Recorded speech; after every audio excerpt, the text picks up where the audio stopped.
What can horses teach us about leadership? I've come here to find out. It's an equine-guided leadership development programme. But what does that actually mean? Course leader David Harris says it's about presence, trust and respect, both here in the barn and in the workplace. If bosses engage with the horses, they can learn the right skills to lead and avoid burnout. I start the day thinking this sounds great, but unsure of how horses can show me the way. First, I need to step into their world.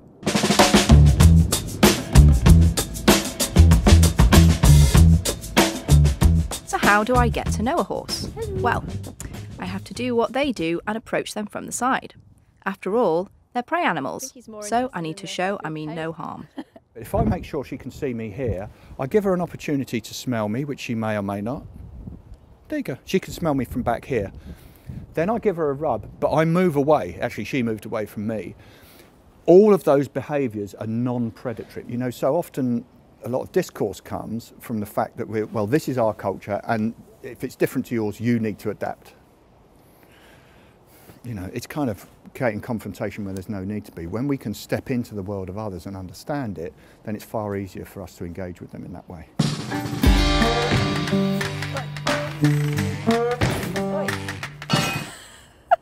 So if he's in my space and I don't want him to, I can gently put my hand on the side of his face and say, no, thank you. Setting personal boundaries at work can be a challenge, but horses show the benefits of making them clear early on. That prevents unnecessary tension that can lead to conflict. A huge part of leadership is getting the boundaries right and setting them early and being clear about them. And we implement it in a way which isn't like destructive, you know, because so often what people do is leave it and then get really cross about it, as opposed to just take action when they need to. That's it, just say no. You really feel like you're part of the earth. The aim now is to become grounded, to pay attention to my breathing, balance and environment. You literally think better from this place. It's also a high state of presence, and you're being mindful because you're choosing how you see the world, how you breathe, how you stand. So all I'm going to ask you to do is exactly what you did. Once I feel centred, I share it with the horse. Good. Lovely. Really pay attention to your breath. It's very calming. Isn't it? Yeah.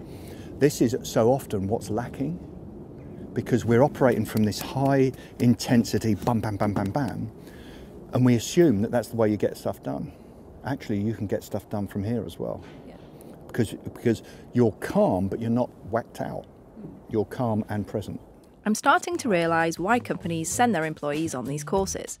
In a high-stress world, I can see how a calmer way of being productive would be useful.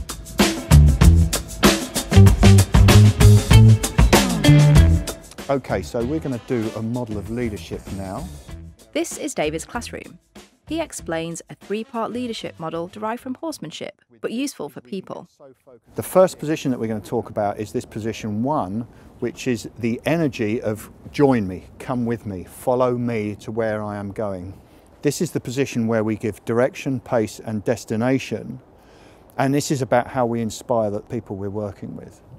The challenge with this position of leadership is often we're so focused on this, we can forget about the collective herd. The way we support that is we have this position 3 of leadership, which is about a driving, pushing energy, and it's the place that we motivate people to keep up with this. This second position is about the heart of leadership. This is where we operate from most often. This is the place where we have genuine conversations with our people. We understand what motivates them. So there you are. This task is to walk the horse around the school. It should be simple, especially because, as I confess, I ride horses frequently. I hold the line close, just like I've been taught in my riding school. Let go with your right hand. Just notice what happens. Just let go. Keep walking. Keep walking. But the horse responds much better when I see the rope. And then look at me and walk straight towards me. Completely ignore the horse. And then just stop your feet. What are you noticing right now? The horse is responding to me without me. It's my body rather than, yeah. Do you remember what I said about control and the illusion of control? What you're controlling, Amina, is you. Yeah. When you control you, he wants to be with you. The aim is to control myself, not the horse. David says the same goes for people. Give clear direction while allowing people autonomy to deliver the results you want and they'll want to follow. The irony is often this place of control comes from a place of care. I want to help them do their job. Implicit in that is, but I don't trust them to. That's it. You're leading from the front, giving really clear direction. That's it. Keep going. Really good. What you've got to do is notice they've got an intention and lead from the front, and they will follow you. And it's the same with people. People are thinking, where am I supposed to be going? When you notice that and you go, this is where we're going. And okay. The great thing is that kind of leadership, the group relaxes. Yeah. Because it's like, she's got it. I can follow her. I trust her. I test my new insights with a different horse. I start to get it more, but soon run into problems. Yeah, nice. Come on. He's not listening to me. How do I get him listening? But obviously this doesn't work. David teaches me to put some energy behind the horse without making contact. You could do this, even on your coat. Okay. Yeah? See how he moves when you're... Yeah. This is about you stepping into a place of power to assert yourself. Okay. But notice the change in the horse. Yeah, you don't need to do it. Go. He'll come with you.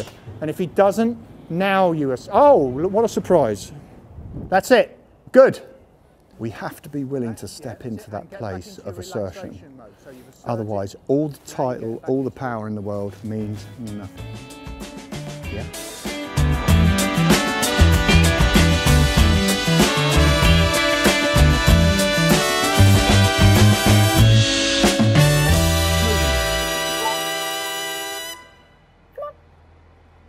Now it's time to put everything I've learned into action.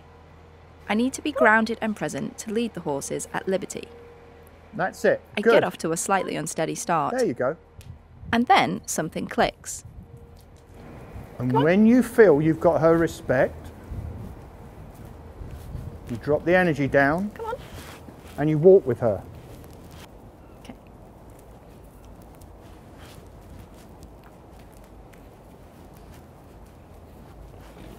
That's it.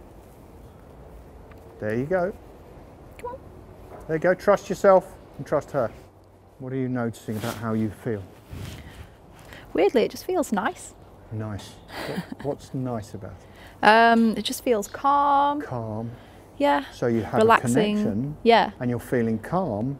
And the basis of that relationship was, I am going to be really clear about respect and trust. I think I've cracked it, except for one thing. I tend to look back, not quite trusting the horse to keep up. In a work context, this could mean I'm not always sure that someone's got my back. And just ask me to give you feedback on where she is while she's walking, yeah? Okay. Good girl, that's it. Yeah. She's gone to the other side now. She's right behind you though. Yeah. She's having a little sniff now. So how is it having that feedback? Yeah, it's better. So yeah, better. So here's a great thing. I'm going to find someone to have my back. Yeah. Right? In business terms, that's what we're talking about. Yeah. Horses are herd animals that have been around for about 60 million years, so they know a thing or two about how to live well. It's easy to be sceptical before taking a course like this, but it's been a really impactful day, and I'll definitely be taking what I've learned back to the office, although I won't be hugging my colleagues.